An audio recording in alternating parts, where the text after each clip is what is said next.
السلام علیکم ورحمۃ اللہ وبرکاتہ نحمده ونصلي على رسوله الكريم اما بعد قال الله تبارك وتعالى هل اتاك حديث ضيف ابراهيم المكرمين اذ دخلوا عليه فقالوا سلاما قال سلام قوم منكرون رب اشرح لي صدري ويسر لي امري واحلل عقدة من لساني يفقهوا قولي رب زدني علما۔ ہر قسم کی تعریفیں اس اللہ وحدہ لا شریک کے لیے لائق اور زیبا ہے، جس رب کعبہ نے انبیاء علیہ الصلاۃ والسلام کے ذریعے ہمیں جینے کا اصول سکھایا، جینے کا طریقہ بتلایا۔ حاضرین اکرام، لاکھوں کروڑوں اربوں خربوں درود و سلام نازل ہو تمام انبیاء پر، خصوصاً میرے اور آپ کے آخری نبی محمد مصطفیٰ صلی اللہ علیہ وسلم پر۔ الحمدللہ آج ہم نے سورۃ الذاریات، سورہ ذاریات کے بعد سورہ طور، سورہ نجم، سورہ قمر، سورہ رحمان، سورہ واقعہ، سورہ حدید مکمل سنا ہے بفضلہ تعالی۔ بہت سی باتیں، لیکن میں آپ کو مشکل میں ڈالنا بھی نہیں چاہتا، اور آج مختصر کہہ کے بڑی بات بھی زیادہ بات بھی کہنا نہیں چاہتا۔ تو سب سے پہلے سورۃ الذاریات میں رکوع نمبر 2 میں شروعات ہوتی ہے ابراہیم علیہ الصلاۃ والسلام کے تعلق سے۔ اللہ رب العالمین کہہ رہے ہیں هل اتاک حدیث ضیف ابراہیم المکرمین، اے نبی اکرم صلی اللہ علیہ وسلم، کیا آپ کے پاس ابراہیم علیہ السلام کے ان معزز مہمانوں کی خبر نہیں پہنچی؟ اذ دخلوا علیہ فقالوا سلاما قال سلام، جب وہ معزز مہمان ابراہیم علیہ السلام کے گھر میں داخل ہوئے تو کہے السلام علیکم۔ ابراہیم علیہ السلام نے جواب میں کہا سلام، یعنی وعلیکم السلام ورحمۃ اللہ۔ اصل مسئلہ یہ ہے کہ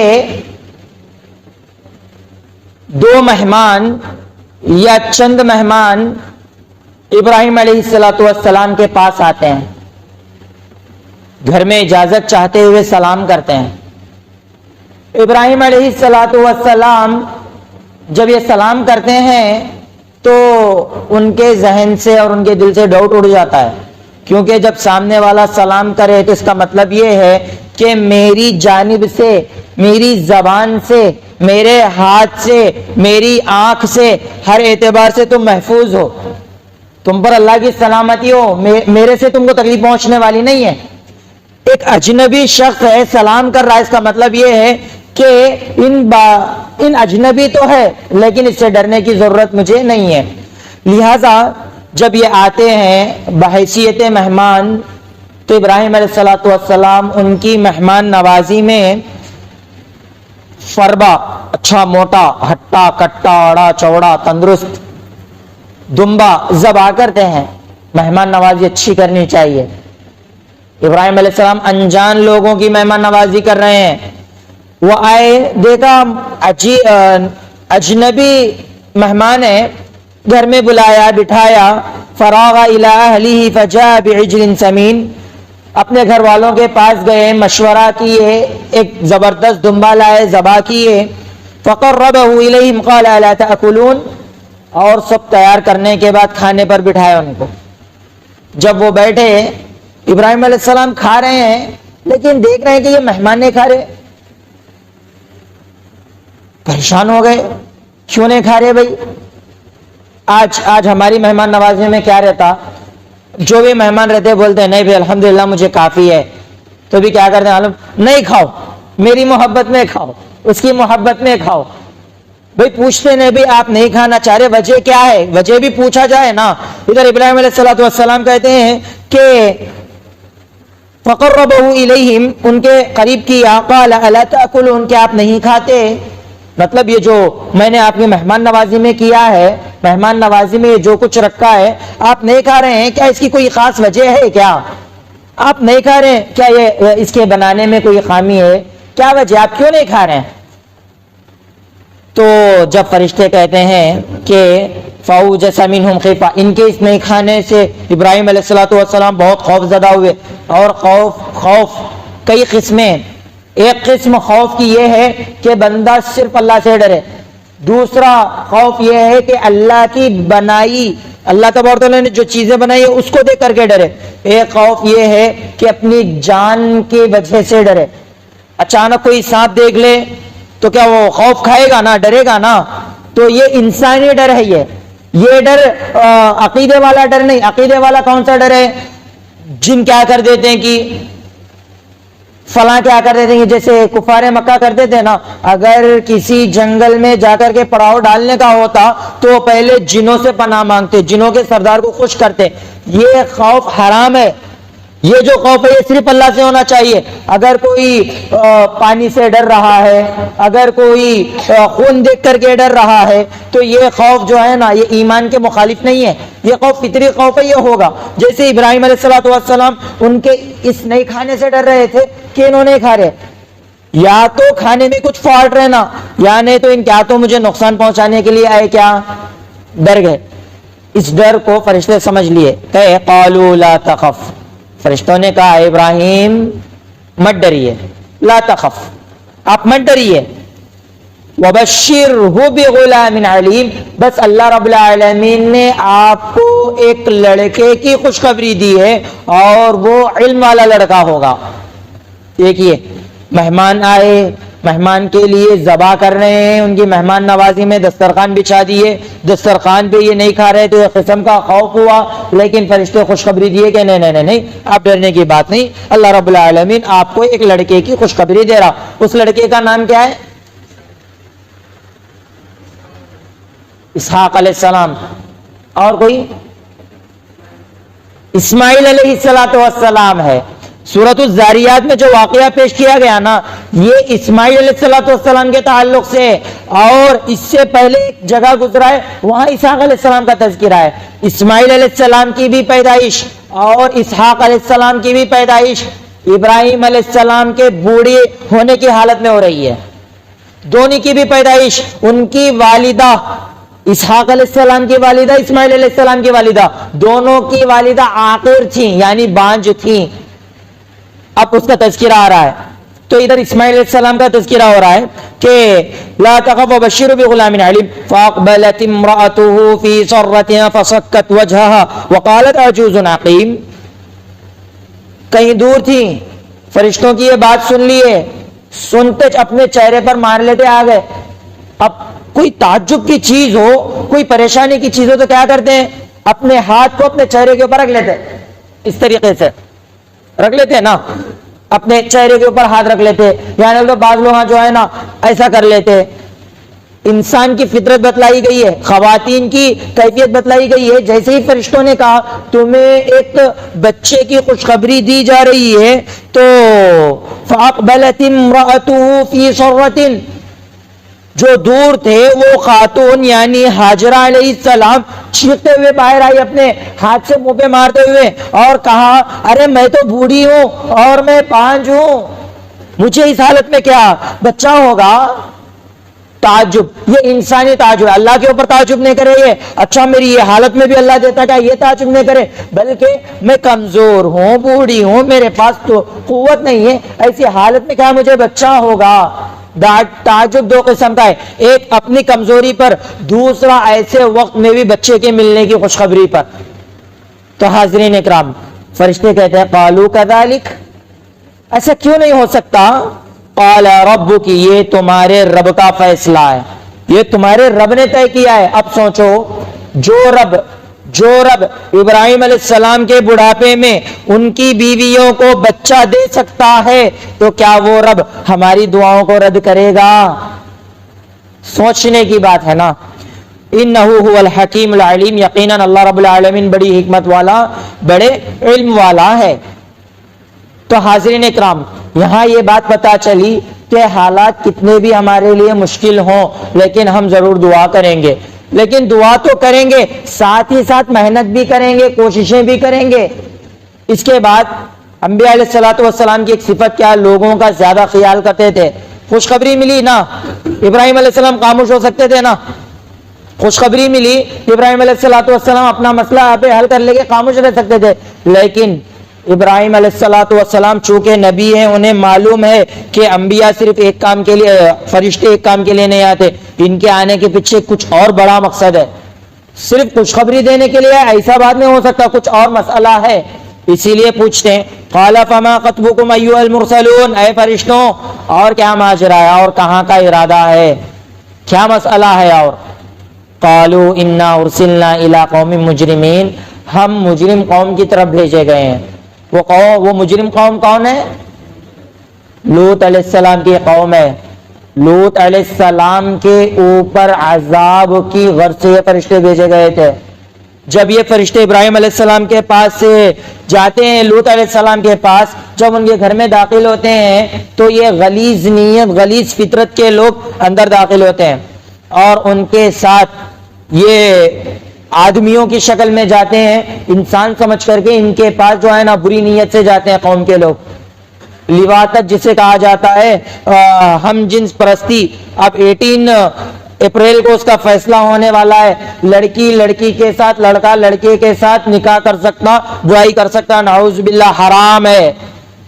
18 اپریل کا ہمیں بھی انتظار ہے. اگر وہ غلطی سے ہندوستان میں اس کو پاس کر دیا جائے گا تو ہمارے بچوں اور بچیوں کی حالت اور بدتر ہوتی جائے گی. اس سے پہلے اس کا علم دو, اللہ رب العالمین نے اس قوم کے اوپر کیا عذاب نازل کیا. جب یہ فرشتوں کے پاس آتے ہیں تو لوط علیہ السلام کہتے ہیں ارے یہ مت کرو, میری لڑکیاں ہیں, ان سے نکاح کر لو. اگر تمہارے اندر اتنی ہی ہوس ہے, جو میری پاک باز لڑکیوں کو تمہیں دے دیتا ہوں, یہ میرے مہمان ہیں, مہمانوں کے ساتھ ایسا مت کرو. فرشتے دلاسا دیتے ہیں آپ ڈریے مت, اصل میں ہم اللہ کے فرشتے ہیں, اصل میں آپ کی قوم پر عذاب کے لیے آئے ہیں.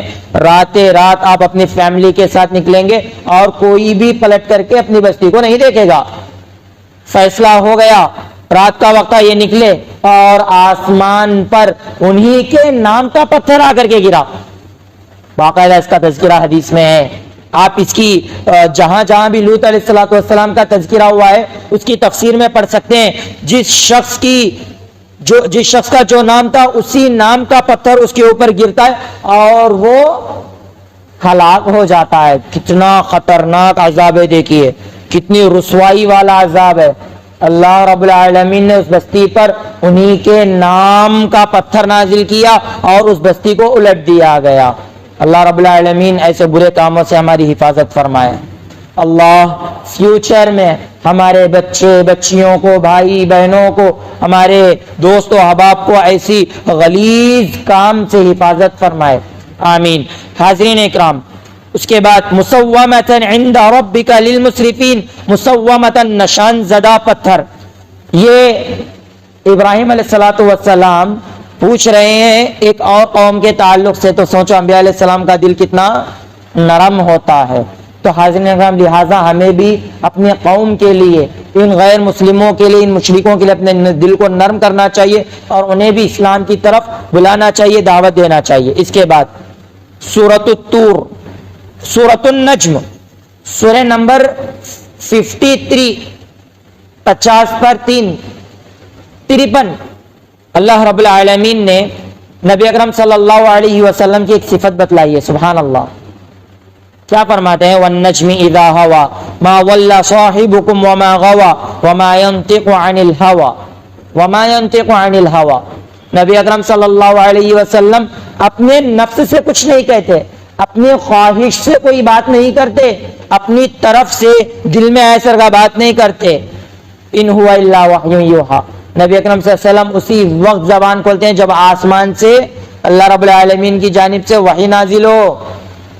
تو اسے پتا چلا حدیث جہاں نبی اکرم صلی اللہ علیہ وسلم کی بات ہے وہیں پر اللہ رب العالمین کی وحی ہے. نبی اکرم صلی اللہ علیہ وسلم کے 2 معاملے ہیں, ایک بحیثیت انسان, نمبر 2 بحیثیت رسول. بحیثیت انسان نبی اکرم صلی اللہ علیہ وسلم کی بات لی بھی جا سکتی, چھوڑی بھی جا سکتی. جیسے مغیث کا وہ واقعہ مشہور ہے کہ وہ اپنی زوجہ کے پیچھے جاتے ہیں لیکن ان کی زوجہ انہیں نہیں مانتی. نبی اکرم صلی اللہ علیہ وسلم کہتے ہیں ان کی زوجہ سے، بریرہ غالباً نام ہے، کہ مغیث تمہیں بہت چاہتے ہیں، اب تم آزاد ہو چکی ہو لیکن اپنے شوہر کو مت چھوڑو، ان کے ساتھ رہو تم. تو سوال کرتے ہیں اللہ کے رسول آپ کا یہ حکم ہے یا آپ کا یہ مشورہ ہے؟ سبحان اللہ، سوال کیا جا رہا. اگر حکم ہوتا فوراً قبول کر لیتے، نو ڈاؤٹ تھا، انکار نہیں کر دیتے، لیکن نبی اکرم صلی اللہ علیہ وسلم نے فرمایا میں مشورہ دے رہا ہوں، بحیثیت انسان میرا مشورہ ہے. جب وہ کہتی ہیں ایسی بات ہے تو میں آپ کا مشورہ نہیں لوں گی، اور وہ مغیث کے ساتھ آگے کی زندگی بسر نہیں کرتے کیونکہ ان کے حق تھا. جب تک وہ غلام تھے بات الگ تھی، غلامی سے وہ آزاد ہو گئے تھے تو ان کے اوپر تھا کہ وہ اپنے زوجیت میں شوہر کو رکھ بھی سکتے نہیں بھی رکھ سکتے. لہٰذا نبی اکرم صلی اللہ علیہ وسلم مشورہ دیے، وہ مشورے کو ٹکرا دیے. بات کیا پتہ چلی؟ نبی اکرم صلی اللہ علیہ وسلم بحیثیت انسان، اگر نبی اکرم صلی اللہ علیہ وسلم بحیثیت رسول کہہ دیں تو وہ اصل میں اللہ رب العالمین کی جانب سے وحی ہے. ان ہوا الا وحی یوحا، نبی اکرم صلی اللہ علیہ وسلم جو بھی کام کرے ہیں، جو بھی زبان سے بات نکالے ہیں، اللہ کے حکم سے نکالے ہیں. اگر کوئی نبی اکرم صلی اللہ علیہ وسلم کی حدیث آنے کے باوجود نہیں میں فلاں امام کی بات مانتا ہوں، اگر کوئی غلطی سے بھی یہ کہے گا اور ایسی نیت رکھے گا اور ایسا ایمان رکھے گا تو اللہ اکبر، اس کے ہاتھ سے اسلام جاتا رہے گا. اللہ حفاظت کرے. تو اس میں نبی اکرم صلی اللہ علیہ وسلم کی کے وصف کو بتلایا گیا کہ نبی اکرم صلی اللہ علیہ وسلم اپنی جانب سے کچھ نہیں کہتے، جو بھی کہتے ہیں وہ وحی سے کہتے ہیں. سورۃ النجم کے بعد ہم سورۃ الواقعہ، سورۃ الحدید کی ایک آیت پیش کر کے میں اپنی بات کو ختم کرتا ہوں. وہ کیا؟ آج ہم مسلمانوں کی حالت بہت ناگفتہ بھی ہے، کمزور، لاچار، بے کس، مجبور ہے. کیا وجہ؟ تو یہ کہہ سکتے ہیں مسلمان کمزور بھی ہیں، لاچار بھی ہیں، مجبور بھی ہیں. کیوں بھائی؟ جن کے پاس اللہ کا کلام ہو، جن کے پاس رسول اللہ کا فرمان ہو، وہ لوگ کمزور ہیں. ہاں، کیوں؟ اس لیے کہ مسلمانوں نے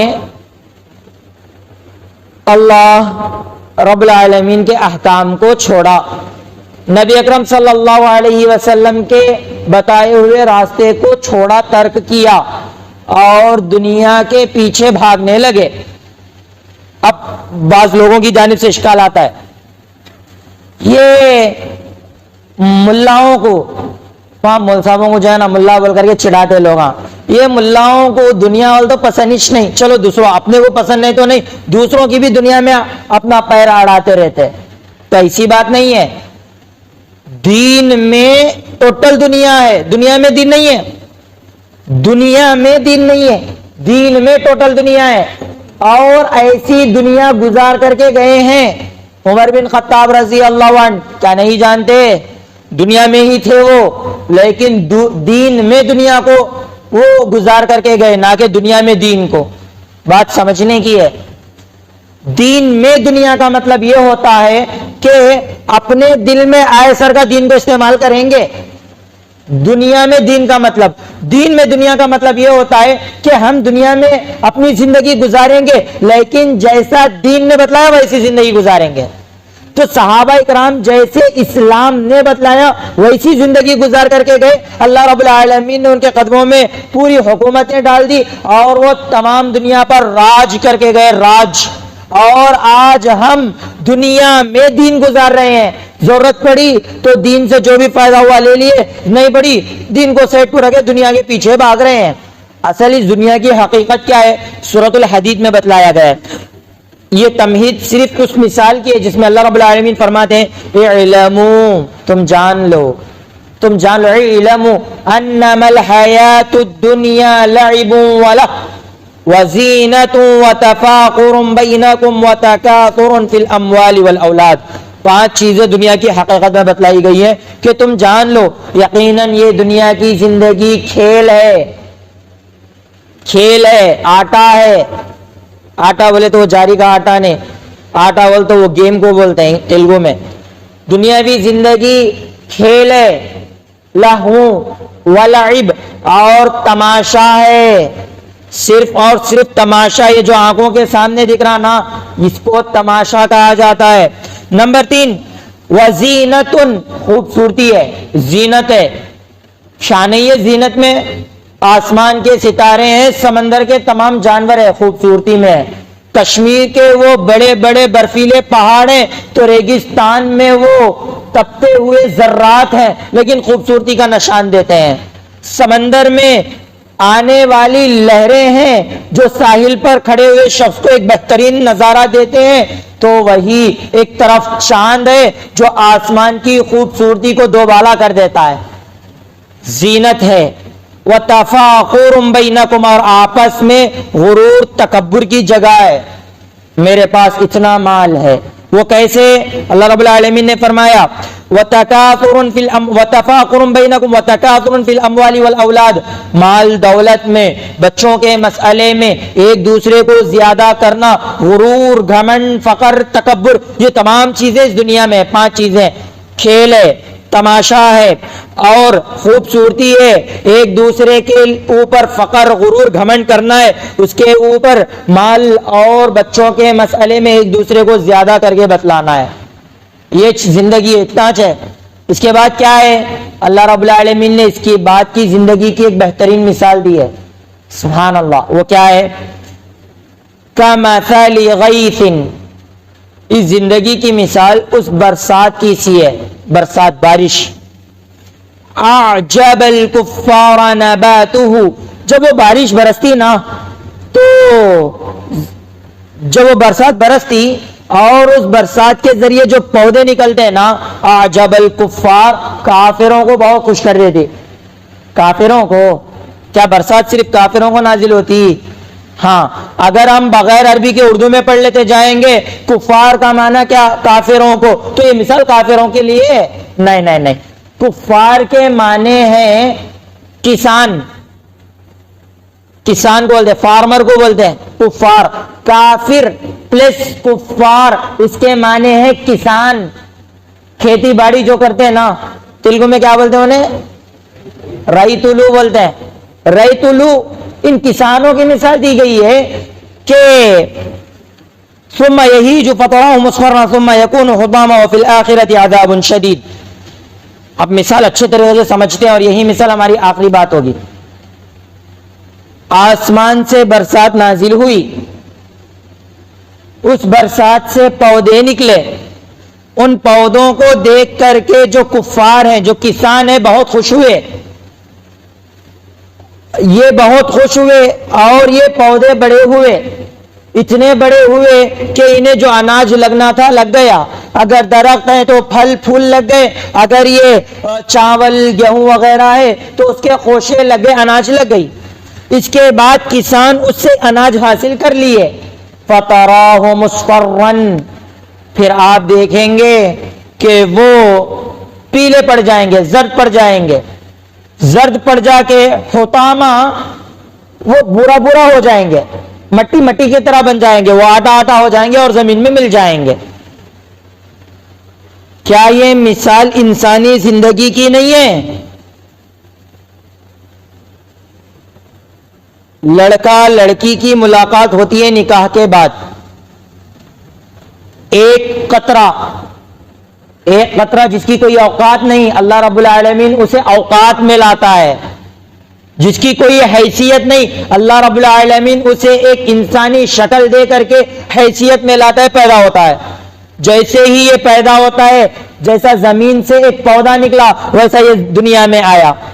دنیا میں آنے کے بعد ماں بھی اس کی حفاظت میں لگی ہوئی ہے، باپ بھی اس کے تعلق سے پریشان ہے کہ اب اس کے ساتھ کوئی نقصان نہ ہو جائے اور اس کی دیکھ بھال میں لگے ہوئے ہیں. تھوڑا بڑا ہوتا ہے، سب خوش ہے، ماں باپ بھی خوش، دادا دادی، نانا نانی، ماما ماموں، چاچا چاچی، جو کچھ بھی رشتہ دار ہے وہ بھی خوش. اب یہ اور تھوڑا بڑا ہوا، جیسا کھیتی بڑی ہوتے جاتی ویسا کیڑے پتنگوں سے بچایا جاتا، اور یہ جیسا جیسا بڑے ہوتے رہتا اس کو تمام نقصان دہ چیزوں سے بچایا جاتا۔ اب یہ ذرا اسکول جانے لگتا، ادھر وہاں پر اناج کے مول کے نکلے، اسکول جانے لگا تو پہلی سیلفی اسکول جاتے ہوئے، اسکول میں داخلے کی پہلی سیلفی، نعوذ باللہ، فوٹوؤں کا بہت زیادہ رواج ہے، کم کیجئے، کہیں ایک فوٹو کے تعلق سے اللہ سوال کر لے پریشانی میں آ جائیں گے۔ اب اسکول بچہ جا رہا ہے، باپ کا سینہ چوڑا ہے، ڈاکٹر بنے گا، انجینئر بنے گا۔ اب پھر 10th پاس کیا، اس کی الگ خوشی، اس کے لیے الگ۔ اب یہ انٹر پاس کیا، کچھ جاب لگ گئی، اس کے بعد اس کے بھی شادی کا مسئلہ آتا ہے، ہر طرف خوشیاں ہیں۔ جب اس کی شادی کا مسئلہ آتا ہے تو اس کے بعد پھر وہی پروسیس چلتا ہے، اس کے بعد بوڑھا تو ہوگا نا، بوڑھا ہونے کے بعد اس کی سانس بھی رکے گی نا، دیکھنے کی قوت بھی چلے جائے گی نا، دل کی دھڑکن رک جائے گی نا، خون جہاں تھا وہیں تھم جائے گا نا۔